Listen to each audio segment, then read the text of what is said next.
করতে পারেন। হ্যাঁ, যেখানে গরম পানির কোনো ব্যবস্থা নাই সেখানে আপনি কষ্ট করে ব্যাপার হচ্ছে যে ওনাদের বাড়ি থেকে হেঁটে যাওয়া যায় 1-2 মিনিটের দূরত্ব হচ্ছে যে শাইখ আহমদুল্লাহ সাহেবের বাড়ি।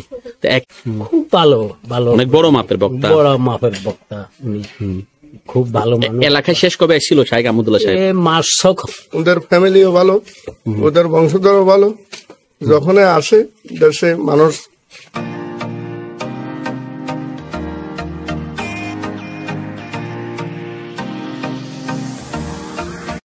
আমি এখন লক্ষ্মীপুর জেলা চন্দ্রগঞ্জ থানার বশিকপুর ইউনিয়ন বা বশিকপুর গ্রামে আছি।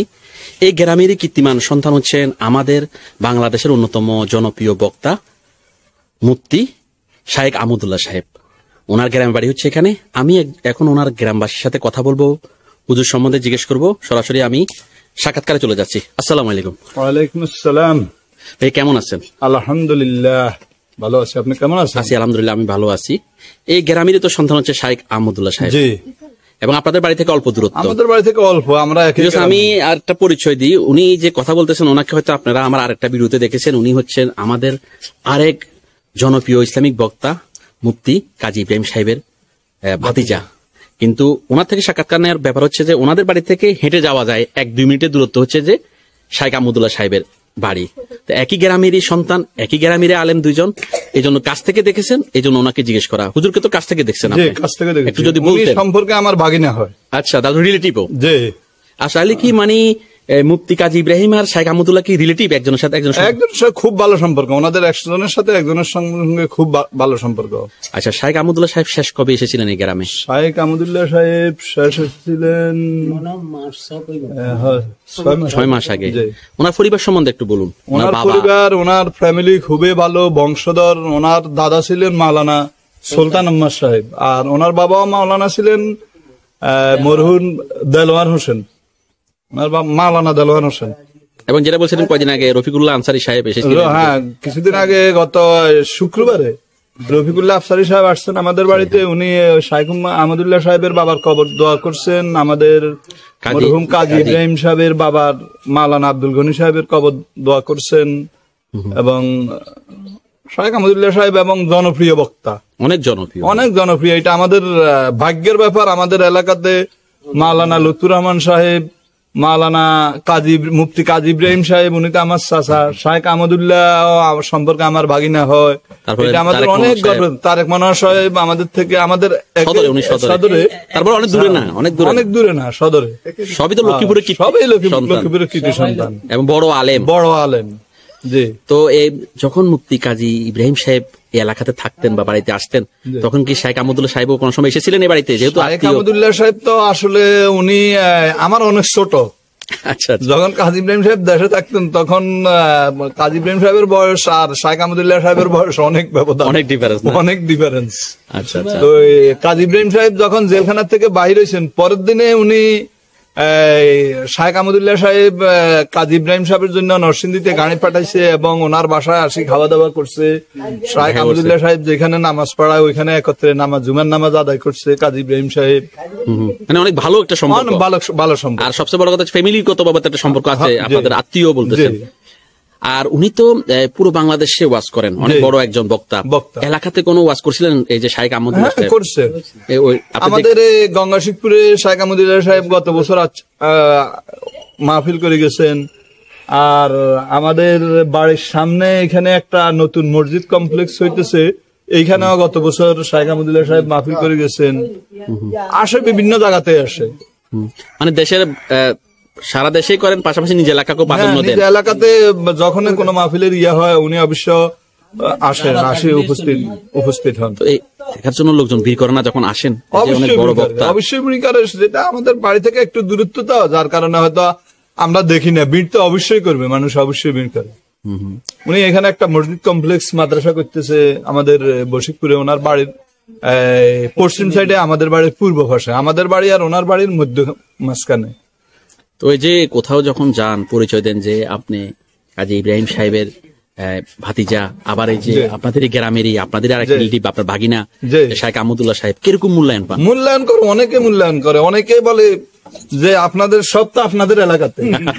এটা তো সত্য কথা, হ্যাঁ, যে বড় বড় আলেমগুলো তো আপনাদের এলাকাতে সব। জি, আরো অনেক বড় বড় আলেম ছিলেন যারা এখন নাই, চলে গেছেন আমাদের এলাকাতে।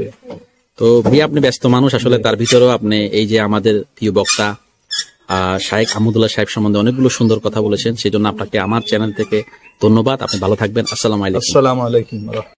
ভিউস, এই পর্যায়ে জনপ্রিয় ইসলামিক বক্তা শায়েখ আহমদুল্লাহ সাহেবের আরেকজন গ্রামবাসীর সাক্ষাৎকার আমি নিব। আসসালামু আলাইকুম। ওয়ালাইকুম সালাম। আসসালামু আলাইকুম রহমতুল্লাহ। ওয়ালাইকুম সালাম।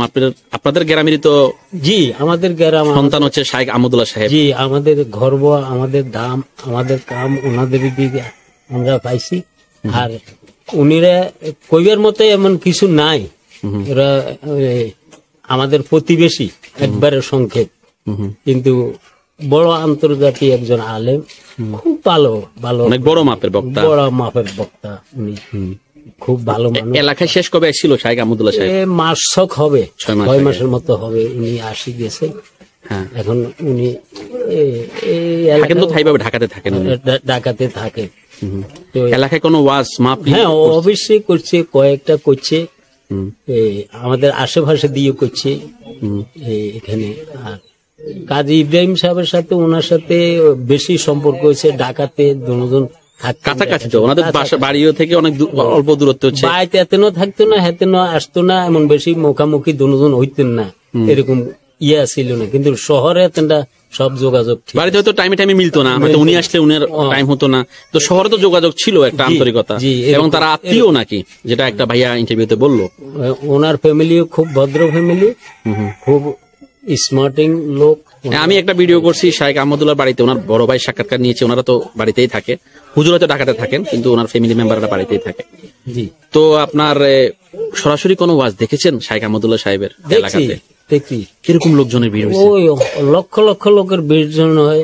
আর মানুষ ওনার লগে একটু দেখা করতে অনেকজনে করতেই পারে না, এত মানি ভিড়, এত ভিড় অনেকজনে করতে পারে না, এরকম ভিড়। তো এই যে লক্ষ্মীপুর সদর থেকে যখন বাংলাদেশের অন্য কোনো জায়গায় যান, যখন পরিচয় দেন যে আমার আত্মীয় হচ্ছে মুফতি কাজী ইব্রাহিম বা আমাদের গ্রামেরই সন্তান শায়েখ আহমদুল্লাহ সাহেব, তখন কিরকম মূল্যায়ন পান?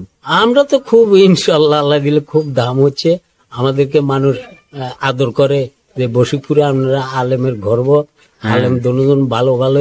মানে বশিকপুর, আমার কাছে মনে হয় বশিকপুর লক্ষ্মীপুর হচ্ছে আলেম তৈরি করার কারখানা। জি জি, এখানে বড় বড় আলেমরা আল্লাহর রহমতে, আল্লাহ তাআলার একটা নেক এ আছে, এই গ্রাম বলেন, এই লক্ষ্মীপুর জেলার উপর, ডিস্ট্রিক্টের উপরে অনেক এ আছে, যার কারণে এখানে বাংলাদেশের যারা প্রতিনিধিত্ব করেন, যারা দিনের দাওয়াত দেন, এরকম বড় বড় সব আলেম কিন্তু বেশিরভাগই এই লক্ষ্মীপুরে, বশিকপুরে ওনাদের জন্ম। যেমন আমি আরেকজনের কথা বলতে চাই, তিনিও লক্ষ্মীপুরের সন্তান, তিনি হচ্ছেন অনেক বুজুর্গ একজন মুরব্বী, এখন অসুস্থ, দোয়া করি ওনার জন্য, আল্লাহ পাক ওনাকে সুস্থ করে দিন।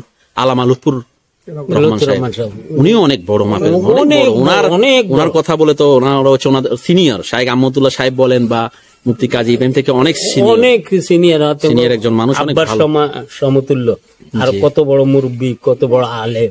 আচ্ছা আঙ্কেল, আপনি তো ব্যস্ত মানুষ, তার ভিতরেও আমাদের এই যে গুণী বক্তা, ইসলামিক বক্তা শায়েখ আহমদুল্লাহ সাহেব সম্বন্ধে অনেকগুলো কথা বলছেন, তো ওনার সম্বন্ধে কিছু চাওয়ার কি আছে? দর্শকদের নিকট কিছু বলার আছে ভিডিও শেষ থেকে? আল্লাহ পাক ওনাদেরকে নেক হায়াত দান করুক। আল্লাহ যখন আবার আমাদের লগে দেখাশোনা করার তৌফিক আল্লাহ পাক ওনাদেরকে দেখ, এবং দিনের দাওয়াত দিতে পারে, দাওয়াত দিতে মাহফিল করতে পারে, এগুলাই তো নাকি? এগুলাই চাই আমরা, এগুলাই চাই, দিনের দাওয়াত। ঠিক আছে, আপনাকে অনেক ধন্যবাদ, আপনি ভালো থাকবেন। আসসালামু আলাইকুম। ওয়ালাইকুম। বিয়স, আমি এই পর্যায়ে জনপ্রিয় ইসলামিক বক্তা শায়েখ আহমদুল্লাহ সাহেবের আরেকজন গ্রামবাসী এবং উনি রিলেটিভও, ওনার সাথে আমি কথা বলবো। আসসালামু আলাইকুম। ওয়ালাইকুম আসসালাম ওয়া রাহমাতুল্লাহ। এই বশিকপুর তো হচ্ছে শায়েখ আহমদুল্লাহ সাহেবের গ্রামের বাড়ি, এবং আমরা যেখানে দাঁড়িয়ে আছি এই বাড়ি থেকে অল্প দূরত্ব হচ্ছে ওনার বাড়ি। তো আপনি তো ওনাকে কাছ থেকে দেখছেন, যেহেতু আপনার গ্রামবাসী এবং রিলেটিভও হয়, আপনার ভাই বললো সাক্ষাৎকারে, ওনার সম্বন্ধে যদি একটু বলতেন, এই যে শায়েখ আহমদুল্লাহ সাহেব সম্বন্ধে। ওনার দাদাও ছিল মাওলানা, উনিও মাওলানা, উনির আব্বাও ছিলেন মাওলানা। যেখানে মাহফিল করে ওইখানে লক্ষ মানুষের ভিড় হয়। উনি খুব ভালো মানুষ, ওদের ফ্যামিলিও ভালো, ওদের বংশধরও ভালো। যখন আসে দেশে মানুষ ভিড় জমায় ওনাকে দেখার জন্য, এবং অনেক মানুষ দেখতেও পারে না, আর বলে যে আমরা হুজুর মাঝখানে মরবো, আপনাকে একবার দেখি। মানে ওনার প্রতি অনেক ভালোবাসা, অনেক ভালোবাসা।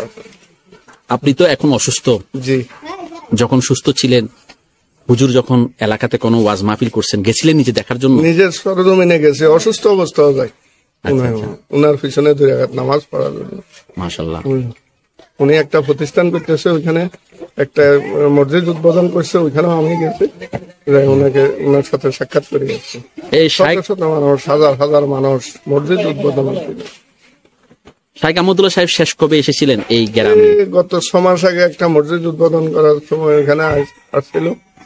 এরপরে ওনার বাবা মারা গেছিল, ওইখানে উনি আসলেন। ওনার বাবার কবর জিয়ারত করার জন্য তো আরেকজন আলেম এসেছিলেন কয়দিন আগে, রফিকুল্লাহ আফতারি সাহেব এসেছিলেন। শুক্রবার আপনি ছিলেন তখন? জি, আমি ছিলাম। এবং উনি তো মুফতি কাজী ইব্রাহিম সাহেবের বাবারও কবর জিয়ারত করেছিলেন, আমরা এগুলো ফেজে দেখেছি। আমি ছিলাম তখন এখানে। তো আপনাদের তো আসলে আনন্দের বিষয়, গর্বের বিষয় যে আপনাদের এই গ্রামের বড় বড় আলেমগুলো আপনাদের গ্রামে, আপনাদের লক্ষ্মীপুরে।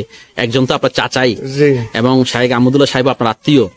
তারপরে আরেকজন মুরব্বী বুজুর্গ, যান তার তুলনায় তিনি নিজেই আল্লামা লুতুর রহমান সাহেব, তিনি এখন অসুস্থ। তারপর আরেকজন হচ্ছে তারেক মনোয়ার সাহেব, সব আপনাদেরই লক্ষ্মীপুরেরই বা বশিকপুর লক্ষ্মীপুরের। কেমন কেমন গর্ব অনুভব হয়? বশিকপুরে মাওলানাদের ঘাটে পুরুষেরা ছিল, এখনো তাদের বংশধররা, ওনারা এই প্রতিষ্ঠান টিকে রাখছে। ছেলে ফেলেদেরকে শিক্ষা, ইসলামী শিক্ষার দিকে তারা এগিয়ে যাইতেছে। এখন মিশরে আছে, বাংলাদেশে আছে ইসলামী, এবং তাদের বংশধররাও তো আবার আলেমের, যেমন মুফতি কাজী ইব্রাহিম সাহেবের ছেলেও তো বাইরে পড়াশোনা করতেছেন ইসলামের এর উপরে। নরসিংদী কাসিমিয়া মাদ্রাসায় আছে, ঢাকাতে আছে, সবাই পড়ালেখা ইসলামী লাইনে, সবাই প্রতিষ্ঠিত ইসলামিক লাইনে। তারা পরবর্তীতে আবার সেই কোরআনের মাহফিলের নেতৃত্ব দিবে বা রিসার্চ বা করার জন্য, যে কোনো ইসলামিক গবেষণার জন্য তারাই তো করবে। সেটা তো আনন্দের বিষয়। তো ওনাদের জন্য কিছু দোয়া বা কিছু চাওয়ার আছে দেশবাসীর নিকট? এই যে সবাই ওনাদের জন্য দোয়া করতেছে, আল্লাহ ওনাদেরকে নেখায়াত দান করুক। আমরা জীবিত অবস্থা যেন আরেকবার দেখি কাজী ইব্রাহিমকে, এবং ওনার ছেলে ফেলেদেরকেও যেন দিন ইসলামের দাওয়াত দিতে পারে। এবং শাইখ আহমদুল্লাহ সাহেব যেটা আপনাদের গ্রামের, আমাদের গ্রামে, উনিও বড় মানা, উনিও গ্রাম বলতে আমরা এখান থেকে 2 মিনিট লাগে হেঁটে যেতে।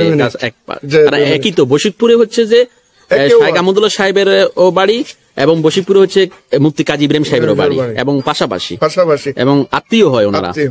একজন একজনকে ঢাকার মধ্যে বহু পছন্দ, ওদের ফ্যামিলিগত অ্যাডজাস্ট আছে। হ্যাঁ, যোগাযোগ, সেটাই বড় জিনিস। আসলে আপনি অসুস্থ মানুষ, তারপরেও এই যে আলেমদের প্রতি একটা শ্রদ্ধা, মায়ার থেকে আপনি 2-4টা কথা বলেন আমাদের প্রিয় শাইখ আহমদুল্লাহ সাহেব সম্বন্ধে বা মুফতি কাজী ইব্রাহিম সাহেব সম্বন্ধে। আপনাকে অনেক ধন্যবাদ, আপনি ভালো থাকবেন। আসসালামু আলাইকুম। ভালো লাগলে লাইক, কমেন্ট করে আপনার মতামত দিন। সাথে থাকার জন্য সাবস্ক্রাইব করুন এবং বেল বাটনটিতে ক্লিক করুন।